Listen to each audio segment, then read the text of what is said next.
ദോശയ്ക്കും ഇഡലിക്കും തേങ്ങാ ചമ്മന്തി കൂട്ടി മടുത്തില്ലേ? എന്നാൽ അല്പം മാത്രം തേങ്ങ ചേർത്ത് നമുക്ക് അടിപൊളി നല്ല കുറുകുറാന്നൊരു ചമ്മന്തി ഉണ്ടാക്കാം. നല്ല ടേസ്റ്റാണ് അതിന്. ഇതുപോലൊരു പാനിലേക്ക് ഒരു 3 സ്പൂൺ വെളിച്ചെണ്ണ ഒഴിച്ച് 2 സവാള കട്ട് ചെയ്ത് അതിനകത്തിട്ട് ഒന്ന് വഴറ്റാം. ചെറുതായി ഒന്ന് വഴന്ന് വരുമ്പോഴേക്കും അതിലേക്ക് ഇതിനാവശ്യത്തിനുള്ള എരിവ്, പച്ചമുളകും ചുവന്ന മുളകും ഒരുപോലെ തന്നെ ചേർക്കാം, അതായിരിക്കും നല്ലത്. 2 പച്ചമുളകും 2 അല്ലെങ്കിൽ 3 ചുവന്ന മുളകും കൂടിയാണ് ഇവിടെ ചേർക്കുന്നത്.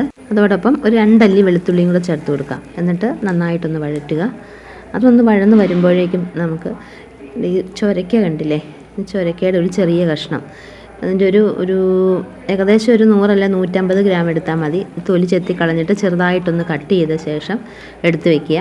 ഇത് നന്നായിട്ടൊന്ന് വഴന്ന് വരുമ്പോഴേക്കും അതിനകത്തേക്ക് ഒരു 2 തക്കാളി ചെറുതായിട്ട് അരിയണമെന്ന് നിർബന്ധമൊന്നുമില്ല, കനം കുറച്ചരിഞ്ഞിട്ട് അതുകൂടെ ചേർത്ത് കൊടുത്തിട്ട് നന്നായിട്ടൊന്ന് വഴറ്റാം. അതിലേക്ക് നമ്മൾ കട്ട് ചെയ്ത് വെച്ചിരിക്കുന്ന പിഞ്ച് ചൊരക്കയില്ലേ, അതങ്ങ് ചേർത്ത് കൊടുക്കാം. ഇതുപോലെ ഒരു ചെറിയ കപ്പ് അങ്ങ് ചേർത്ത് കൊടുക്കാം. ചേർത്ത് കൊടുത്തിട്ട് അതും നന്നായിട്ടൊന്ന് വഴറ്റുക. അതോടൊപ്പം കുറച്ച് കറിവേപ്പിലയും കൂടെ ഇട്ട് കൊടുക്കാം. കറിവേപ്പില നന്നായിട്ട് തന്നെ ഇടാം. നന്നായിട്ട് ഇട്ടിട്ട് നന്നായിട്ട് വഴറ്റുക. ചൊരക്കൊന്ന് നന്നായിട്ട് വഴന്ന് വരാൻ അല്പസമയം എടുക്കും. നന്നായിട്ടൊന്ന് വഴറ്റിയെടുക്കുക.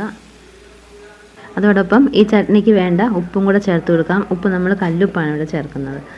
ചേർത്തിട്ട് വീണ്ടും ഒന്നും കൂടെ വഴറ്റുക. ഇത് വഴന്ന് വരുമ്പോഴേക്കും അതിനകത്തേക്ക് ഒരു ചെറിയ കപ്പ് തേങ്ങ ചുരണ്ടിയത് അങ്ങ് ചേർത്ത് കൊടുക്കാം. അതും കൂടെ കൂട്ടി ഒന്നുകൂടെ അത് നന്നായിട്ട് വഴറ്റുമൊന്നും വേണ്ട. ഈ വഴറ്റീൻ്റെ അകത്തേക്ക് ഇട്ടിട്ട് നന്നായിട്ടൊന്ന് മിക്സ് ചെയ്തെടുത്താൽ മതി. നന്നായിട്ട് മിക്സ് ചെയ്യുക. അതിന് ശേഷം നമുക്ക് മിക്സിയുടെ ജാറിലേക്ക് ഇട്ടിട്ട് ഒന്ന് അരച്ചെടുക്കാം. ഈ അരച്ചെടുക്കുന്ന ചട്നിക്ക് നല്ലൊരു ടേസ്റ്റായിരിക്കും. തേങ്ങാ ചമ്മന്തിയുടെ ഒരു ടേസ്റ്റിനോട് അടുത്ത് വരും, ഇങ്ങനെ അറിയാനേ പോകുന്നില്ല.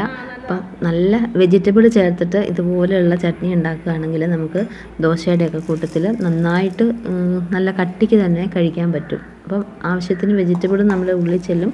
എന്നും ഈ തേങ്ങ തന്നെ അരച്ചടിച്ച് കടിച്ച് മടുത്തില്ലേ? ഇനി അത് നന്നായിട്ടൊന്ന് കടുക് താളിച്ചൂടെ ചേർക്കാം. നല്ല ഉഴുന്ന് പരിപ്പൊക്കെ ഇട്ട് ഒന്ന് കടുക് താളിച്ചങ്ങ് ചേർത്തിട്ടുണ്ടെങ്കിൽ അടിപൊളി ടേസ്റ്റായി.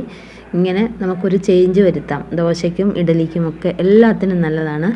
പിന്നെ കട്ടിയുള്ള ദോശ ഉണ്ടാക്കില്ലേ, ബൺ ദോശ, അതിനും നല്ലതാണ് ഇതിങ്ങനെ ഉണ്ടാക്കുന്നത്. ഇത് ഞാൻ ബൺ ദോശ പോലെ ഉണ്ടാക്കിയതാണ്, നല്ല കട്ടിക്ക്. അപ്പോൾ ഇതിൻ്റെ കൂടെയും കൂട്ടി കഴിക്കാൻ വളരെ നല്ലതാണ്.